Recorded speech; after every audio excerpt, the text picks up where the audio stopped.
Hey everyone, TJ here.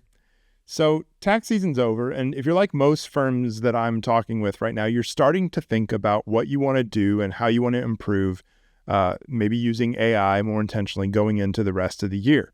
And all that's worth doing, but I want to suggest one thing to do first, and that is to just take a quick look at your AI policy. Now, this isn't to audit your team, and it's not because you might be doing something wrong. It's just because there's a real good chance that what your firm agreed to on AI doesn't actually cover what exists now. So a lot of firms put something together a year or two ago, and it might have been a formal policy, but it could have been just a short list of approved tools, or maybe just a conversation that you had in a staff meeting that never even got written down. And at the time, that may have been enough. But the tools available today have drastically changed, and we've got new platforms, we've got new capabilities and new features. There are tools that can connect directly to your files, into your email and your client data. So the landscape has shifted pretty significantly over the last several months, and a lot of that happened while your team might have been heads down in busy season. So that's this week's one big idea. The landscape has changed, but your AI policy probably didn't. And if you never set anything up at all, there's no better time than right now.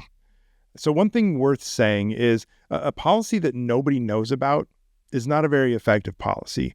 And the firms that are getting this right are making sure that their teams actually know what's in it, what's approved, what's not, and who to go to when someone has a question or wants to try something new. And that last part is actually something I think that every firm should really kind of pay attention to. It's really good idea, I think, to have a designated AI champion.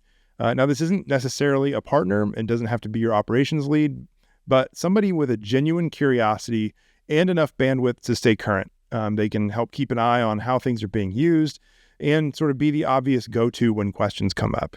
Now, when that role exists, AI adoption can stop happening in scattered pockets and start becoming something the whole firm moves through together.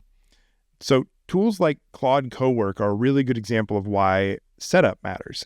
A good rule of thumb, I think, for most anything that you're implementing is to start pretty locked down. And then as you become more comfortable, you can start opening things up and making more connections available and setting those permissions just a little bit lighter. That tends to go a little bit better than opening everything up to everyone all on day one. So this week, I want you to pull out whatever your firm has in place and ask yourself just a few simple questions. Does this still reflect what's available now? Does it cover the tools that your team is actually using?